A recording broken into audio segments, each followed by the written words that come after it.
This is a question and answer session with Tech Pressure. Feel free to save it for later, share it with a friend, and as usual, stick with me and let's keep ourselves in a technical manner.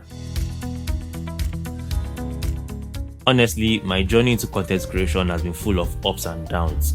Content creation, as you all know, is an ever-evolving space because what worked yesterday would not work today, and what worked today would not work tomorrow. So as a content creator, you have to be ready to adapt. You have to be ready to evolve. Content creation for me has been a journey of discovery. I've been able to learn new skills that I wouldn't learn if I wasn't into content creation. I've been able to network with people. I've been able to gain access to people that I would not even meet on a normal day. Content creation has also placed me in the position of someone who has the capability to help people who has tech problems, help businesses reach their customers, and help brands reach their target audiences. So this is how I came about the name Shallytech.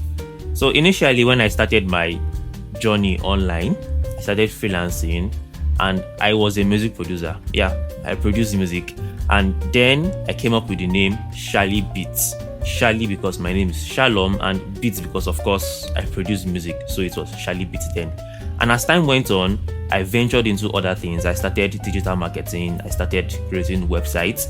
And I kind of built an agency. And I named that agency Shally Push. Shally Push because the aim of the agency was to push my client's business, was to skyrocket their businesses. So I named it Shally Push.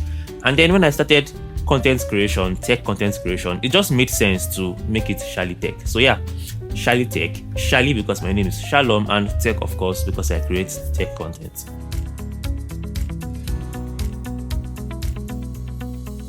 So I started creating content on the 1st of October 2022. And when I started, I had no idea. I knew I wanted to create tech content, but I did not really know how to go about it. I gained inspiration from Kagan, and that really gave me a perspective, gave me a little blueprint of how I was supposed to create tech content.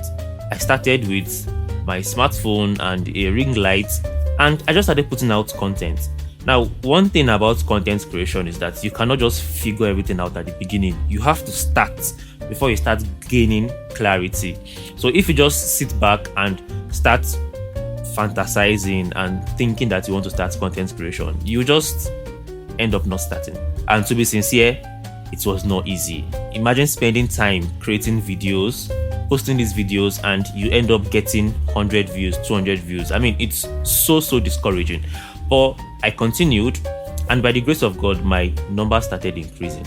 Although I won't say I've blown up yet because there are still a lot of things to achieve, but I'm grateful that at least I can say I have a content studio that I create content, and I have gadgets that can give me good video quality. So yeah, I thank God for what I've been able to achieve, and I'm looking forward to what the future holds.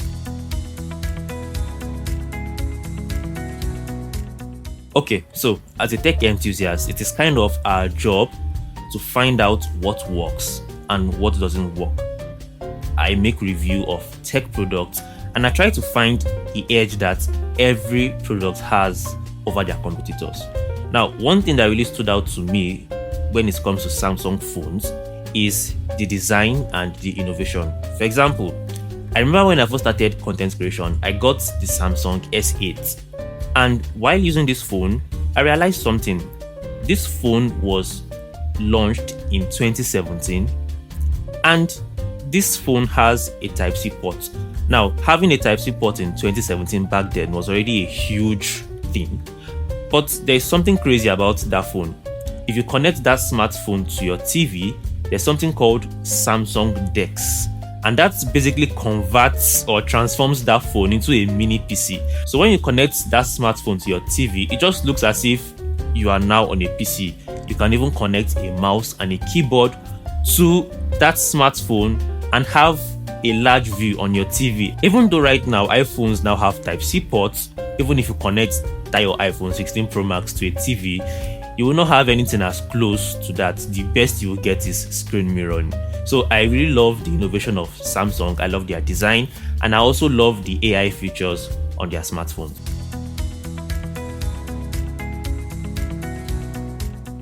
Honestly, I really cannot think of any gadget that is overrated. I mean, from my own standpoint, before you get any gadget, you should have weighed the pros and cons, and if that gadget actually helps you, then it is good. But I would say, probably considering the way our nation, Nigeria, is, maybe electric vehicles, because as we all know, we do not have good electricity in Nigeria. So if you are purchasing an electric vehicle, you just know that you are the one that is going to be providing the electricity to charge your vehicle. So you still end up burning fuel to run your generators to charge your vehicle, or you still end up getting solar panels to charge your vehicle. So I think right now, because of the situation of our country, getting an electric vehicle, or people that have electric vehicle, or the fuss about electric vehicles are kind of overrated.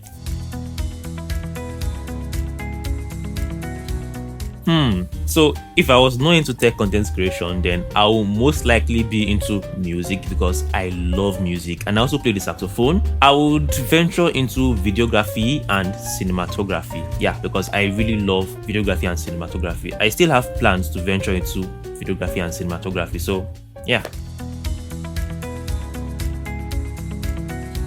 First of all, how do you guys know that I love sci-fi movies? Well, if I was to be a character in a sci-fi movie, then I think the superpower that makes the most sense for me is number one, teleportation. With teleportation, I can go anywhere, I can travel anywhere, no barrier. And number two, telepathy. Yeah, with telepathy, I'll be able to control the minds of anybody. I can make anybody do what I like. I can even make everybody like my videos, and I can turn everybody's mind, change everybody's mind that I'm the best tech content creator. So yeah, teleportation and telepathy.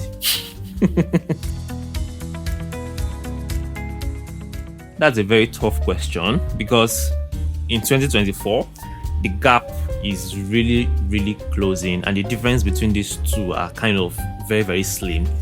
But I would say iOS, because of the ecosystem.